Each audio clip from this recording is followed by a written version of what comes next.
دوستوں، اللہ تعالیٰ نے تمام جانوروں کے منہ میں زبان پیدا کی ہے، مگر مچھلی کو زبان نہیں دی گئی۔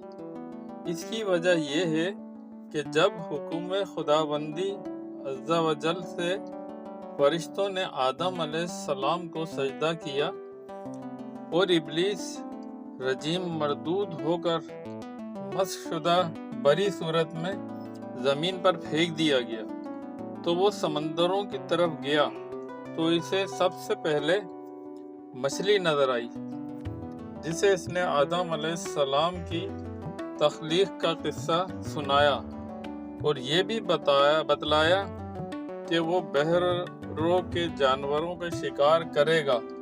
تو مچھلی نے تمام دریائی جانوروں تک حضرت آدم علیہ السلام کی کہانی کہہ سنائی۔ اسی وجہ سے اللہ تعالیٰ نے زبان کے شرف سے محروم کر دیا۔ دوستوں، پوسٹ پسند آئی تو لائک، شیئر اور سبسکرائب ضرور کیجیے گا۔ جزاک اللہ۔